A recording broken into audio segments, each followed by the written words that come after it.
As you know, during our hurricane season, we open up the Emergency Operations Center, and that becomes our sheltering, our operations center for those sheltering activities that need to take place around the county. Mission staff, April Sharp over at DSS, former Kathy Foss, our former director of the health department, and all the partner agencies have worked very well on time of natural disaster to come together to make sure that we have all the pieces in place. Also our school systems. We use our school systems for much of our sheltering when we have to relocate a person from their home and give them shelter for overnight during the course of a natural disaster. So much of this we're already doing. The team is already in place. They do an excellent job. I've sat through many of those sessions where we were hearing from the National Weather Center, either up in Cherry Hill, New Jersey, or off in over in DC, and we get those reports real time, and we're able to mobilize our teams to address those concerns. Mr. Staff has already brought on an emergency planner. That individual will be responsible for, again, working through these plans to make sure that we have the right pieces in place for these natural disasters. We have 5 EMS units that run every day, 5 days a week, or 7 days a week, 24 hours a day. And those units take about 4,400 calls, 911 calls a year. So we have a very dedicated staff of EMS specialists who man those units. We have, of course, 7 volunteer fire stations that the county supports.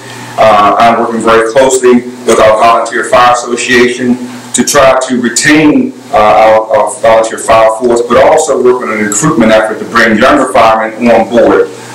When we go to these banquets every year, I look around the room and I'll see our volunteer force have become somewhat aged. So I've been meeting with Mr. Tom Dean, our president, to try to address that problem. Thank you. These are big issues. It's hard to discuss them in a short amount of time. But for example, the new hospital that we hopefully will be able to build out by the community center, we've been working very hard on. If there is a natural disaster, we will have a hospital next to an airport. We will be able to bring in any kind of weather, helicopters, anything that needs to come to that hospital, we'll be able to get into there in any weather. Unlike some hospitals where you have to land on a roof, we've thought about these things, about the potential for a catastrophic thing like 9/11 or something. So we are incorporating those things into what we're doing, and the site in relationship to the airport is a big deal. Also, we are putting computers in all the police cars so that when they pull someone over, they get an instant background check on that person and keeps them understanding who they're dealing with. In addition, we've instituted an instant alert county-wide system that in the event of someone running through a neighborhood with a gun, we can target that neighborhood and call everybody at once, telling them what to do, like recently happened with the fellow they caught over by Hogneck, over by Villa Road. These kinds of things, and there's plenty more we could talk about. I don't want to get cut off again, but I will if I go on. But these are the things that we're doing that make a difference in everyone's life and getting instant alert to our citizens so that we can protect ourselves in the event of a national disaster or in the event of just some act of crime. So, thank you. The tragedy of September 11th brought to all of our minds the need for agencies to be able to work together to be able to respond to a disaster. And what happened after 9/11 was that local communities like Talbot County were able to receive enormous amounts of federal help in upgrading their communication systems and primarily help with emergency planning. And these guys who are on the council really understand, where that's gone from back then up till, 2014. So my sense is, I don't know the details of what's in place exactly right now, but what I do know is that enormous amounts of time have been spent in doing this kind of emergency planning, where they bring in the health department, social services, all the EMS folks and all of that. So personally, I feel rather safe here in Talbot County between the capacity of the local police departments and the sheriffs and all the other agencies. I think they've gotten extraordinary help through the state and federal government with these grants, and they've taken terrific advantage of them. And Clay Stamp, who's the acting county manager, has done a super job in making sure that Talbot County gets its fair share. So I don't really have much to add, except that I do feel we're in good shape here for emergency management. I think, like so many things, communication is the key. And it's the planning up front. It's communicating between different groups. I think a lot of that takes place on a regular basis, and that does put us in a great position. I think natural disasters, one of the beauties of living in this area is pretty much the worst thing we experience is a hurricane. They can be devastating, but we know when they're coming. We get snowstorms. They can be difficult, but we know when they're coming. So we can have all the pieces and parts in place and be ready to respond to them. We can have the resources set up and staged.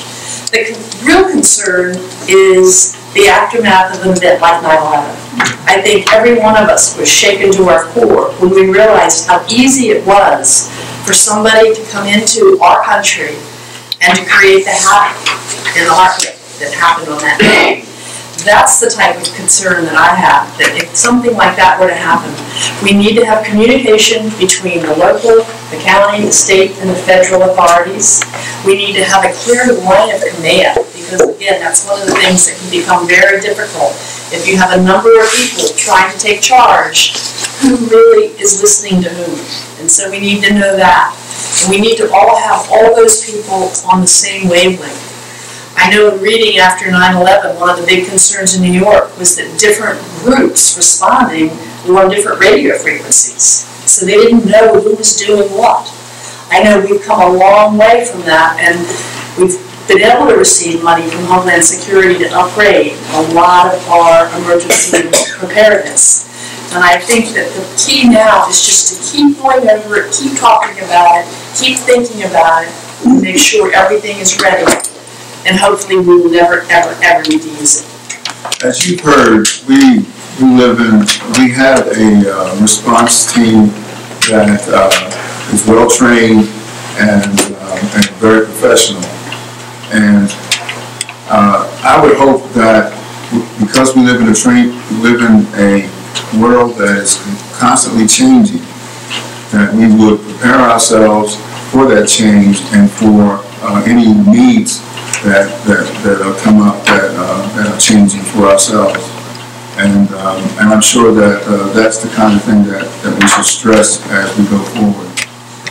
Well, it absolutely starts with leadership, and we could not, as you heard a couple people talk about Mr. Clay Stamp, we could not be more fortunate to have him on board, and he is definitely the leader that we need here. He's been here with us for 5 years. And he makes sure that all of those agencies know exactly what they're supposed to do in the event of an emergency. We do have, I'm the liaison for the LEPC, which is the Local Emergency Planning Committee. I didn't know what that was when I first came on, but they said, here, you're the liaison for that. But we meet quarterly, and so we meet with Department of Social Services, certainly the media, WCEI, attends those meetings, the health officer, and everybody else that they mentioned, fire departments and the sheriff's department, and we meet every quarter and we discuss all these issues. They also have different types of planning sessions, like you might have a tabletop where you just sit around the table and you talk about those. They also have full-scale things that they go through. One of the ones the hospital just did recently was the ambulance bus. We now have converted an old school bus to be able to treat and transport 12 different people. So we did a full-scale exercise with that. We've also done an exercise in our schools to be able to deal with an active assailant.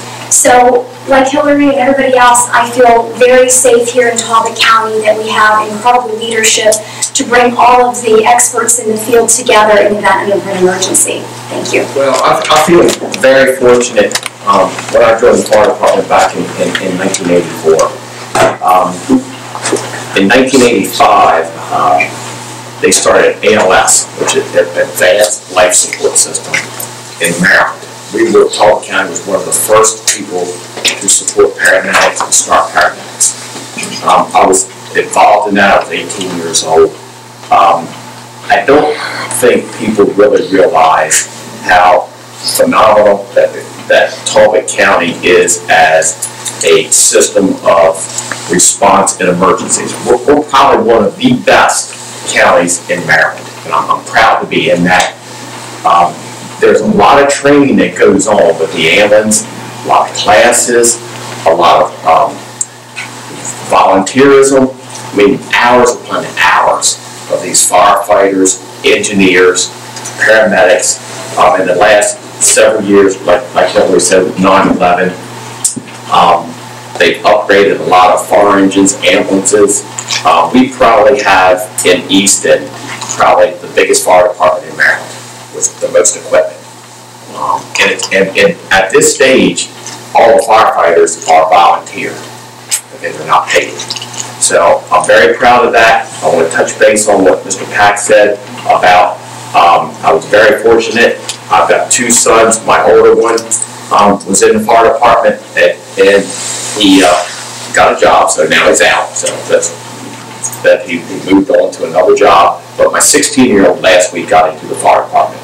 So it's extremely important that we draw these younger kids to this type of environment to show them what life is when it comes to an emergency, because not everybody knows what to really do when an emergency happens. And I'm very proud to be a part of that and assist in emergencies. I've done a mess of it.